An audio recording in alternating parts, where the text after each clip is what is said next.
À la veille du week-end de Pâques et pour certains, des vacances, le magazine du 20h vous donne des idées de séjours qui détonnent.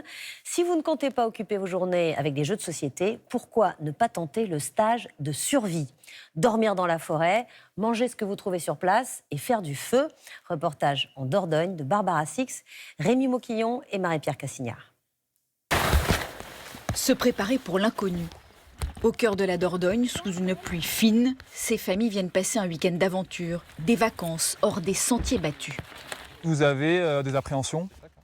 En compagnie d'un expert, elles vont apprendre à vivre en autosuffisance dans les bois. Un stage de survie pour les Le Proust et leurs 3 enfants. Ils sont venus d'Aix-en-Provence repousser leurs limites. C'est plutôt fait dans un esprit pour faire plaisir à Luc, parce que Luc c'est son truc, on va dire, et puis qu'il y ait un moment de lien en famille.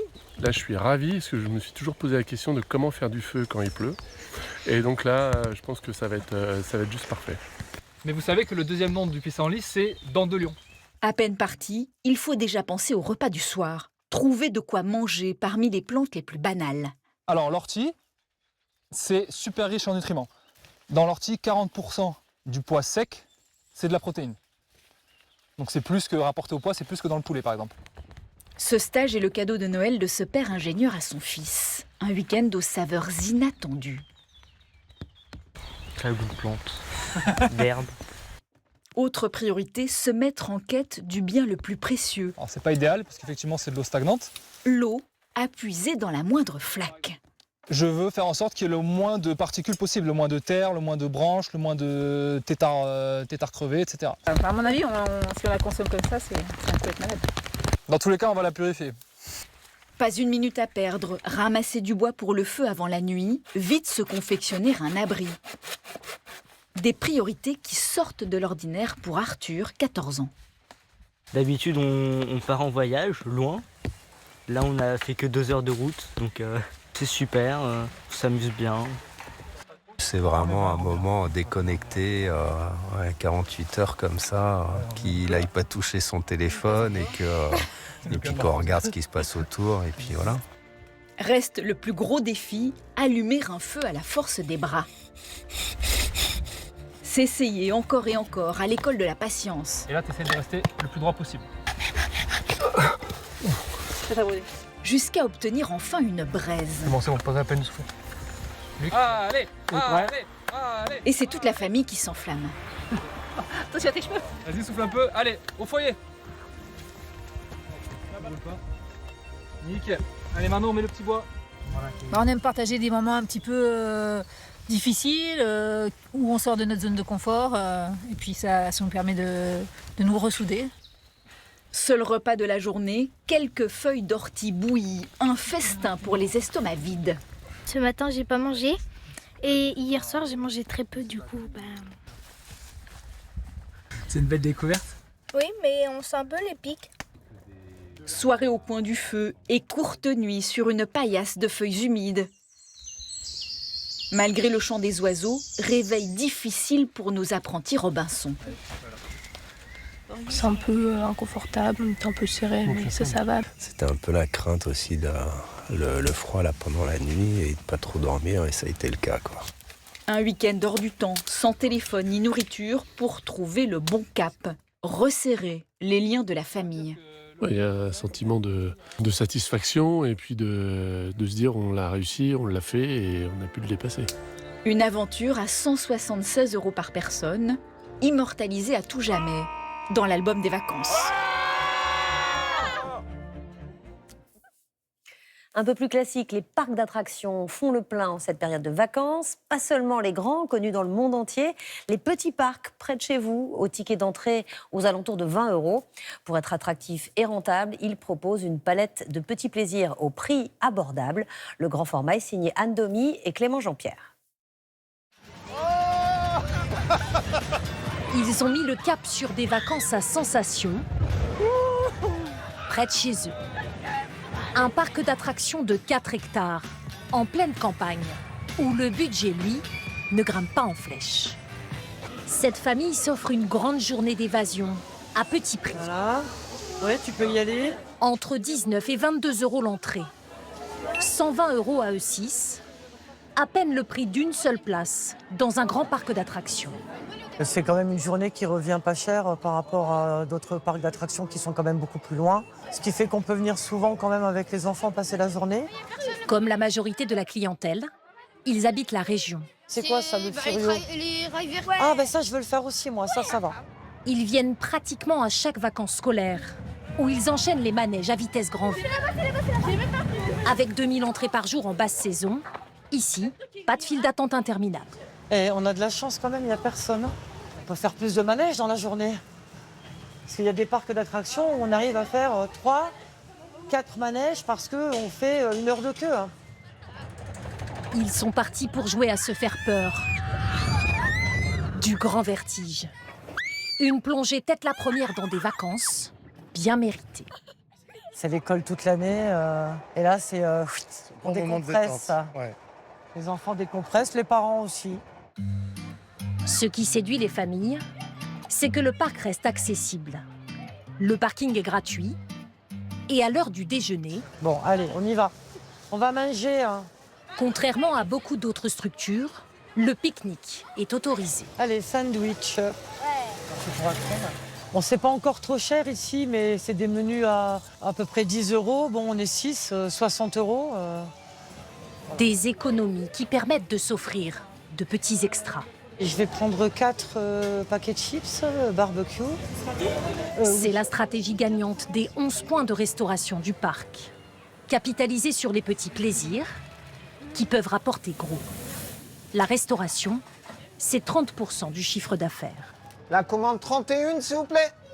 Les gens se font plus plaisir et ils se permettent de prendre un menu, plus les glaces et des confiseries sur le côté toute la journée. Un client sur 2 s'arrête aussi à la boutique souvenir. Ceux qui craquent, ils dépensent en moyenne une vingtaine d'euros. Stratégie payante aussi, c'est 10% du chiffre d'affaires. Celui qui a mis le parc d'attractions sur les rails, c'est ce train. Une attraction achetée à crédit qui a fait décoller les ventes il y a 22 ans. Une histoire de famille entre ce père et sa fille, partie de presque rien. Tu te rappelles la première année, je le regardais ici devant, tu me disais « il est beau ton manège hein. ». Alors c'était un pari fou, le constructeur nous a suivis. Le manège était construit aux 3/4, on n'avait pas encore versé 1 €. Ça nous a fait démarrer. Et en 2003, on est passé donc de 80 000 visiteurs à 105 000 cette année-là. Depuis, la roue a bien tourné. Le parc d'attractions enregistre aujourd'hui 270 000 entrées par an. Une ascension sur 3 générations dans la famille Crunel, qui a longtemps vécu au cœur du parc. Alors ici, à la base, c'était la maison de mes parents. L'ancienne maison familiale fait aujourd'hui office de bureau. Là, ici, c'était le salon.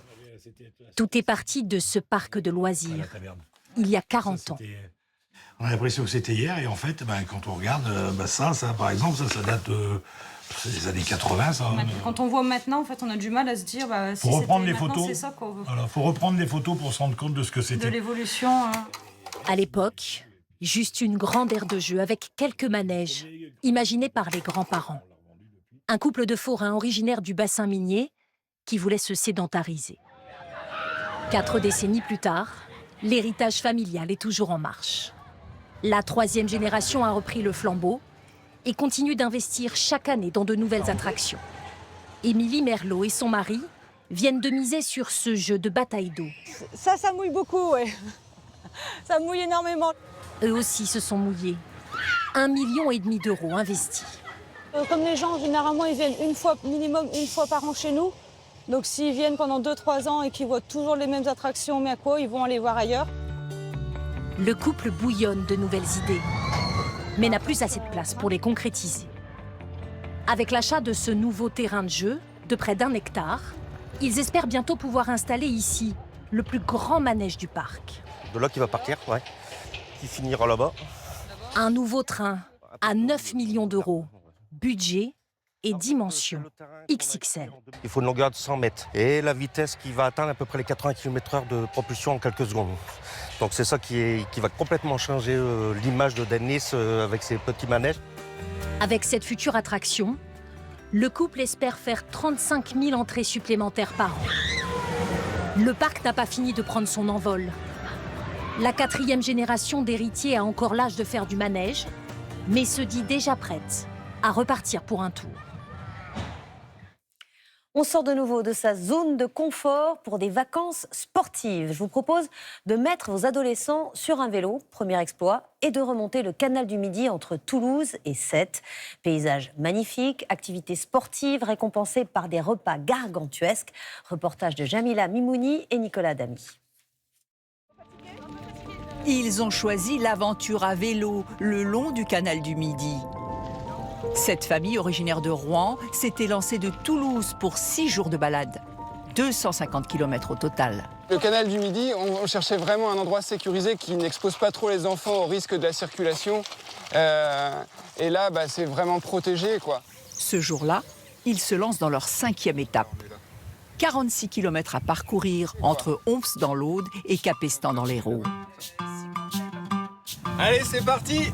Une impression de sérénité, mais quelques difficultés pour Félix, 9 ans. J'aimerais bien qu'elle soit un peu plus lisse parce que des fois, il y a un peu trop de gravier ou sinon un peu trop de terre. Regardez! Quand il m'a proposé, c'est vrai que j'étais tout de suite partante parce que le fait de partir 6 jours loin de la maison, de faire une pause dans la vie au quotidien, c'est tout de suite agréable. Et de découvrir aussi de nouveaux paysages, de nouveaux endroits. Pour ces vacances à 5, ils ont un budget total de près de 2 500 €, avec les nuits en chambre d'hôte et les repas au restaurant. On pourrait faire un moins. Après, nous, on a choisi de ne pas se priver. Et puis, parce que les enfants, ils pédalent toute la journée, donc il faut que ce soit quand même sympa. Après 5 heures d'effort, les voici à Capestan, fin de l'étape. Bonjour. Bienvenue. Dans ce village de 3400 habitants, tout est prévu pour les cyclistes. À quelques mètres du canal, Anthony Busson a décidé de s'installer ici il y a 3 ans. Il a investi 480 000 € dans ses chambres d'hôtes. Et pour se démarquer, il propose un service supplémentaire, location et réparation de vélos. On est quand même complet. Il y a pas de... On voit qu'il y a une continuité d'année en année et les gens sont de plus en plus contents et ils se rapprochent beaucoup plus de la nature. Cet engouement pour les voies vertes, beaucoup de communes souhaitent en profiter. À quelques centaines de mètres du canal, une nouvelle voie vélo, 11 km d'une ancienne voie de chemin de fer, réhabilitée pour 247 000 € par la communauté de communes. Elle est ponctuée d'œuvres d'art. Ça représente des pas, ça représente des flux de couleurs différentes. Les couleurs sont magnifiques.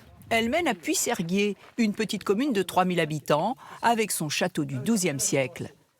Ce cycliste est l'homme chargé de tracer les nouvelles pistes dans le secteur. Il a rendez-vous avec monsieur le maire, qui a bien l'intention de faire passer les vélos au cœur de sa commune. On peut faire le tour, revenir et après je récupère la route plus bas pour aller vers le Lirou. Exactement. D'accord. Ce que je souhaiterais, c'est qu'on puisse le dévier un peu pour que, effectivement, les gens puissent découvrir le patrimoine, les commerces. Négociation réussie pour le maire. Autre objectif maintenant, obtenir ce petit autocollant vert, le label Accueil Vélo. Un bon moyen pour les commerçants d'attirer les cyclistes. À Cruzy, dans cette ancienne gare transformée en restaurant depuis plusieurs années, le gérant mise sur ce label pour développer son activité. Le jus d'abricot. C'est pour moi. C'est l'Office du tourisme qui propose les candidatures. Très bien, et vous? Ça va, merci. Il y a beaucoup de vélos qui regardent avant de prévoir leurs vacances ou leur itinéraire si les établissements sont labellisés ou pas. C'est-à-dire qu'ils partent en sécurité, ils n'ont pas besoin d'anticiper, ils savent que l'établissement va pouvoir les accueillir.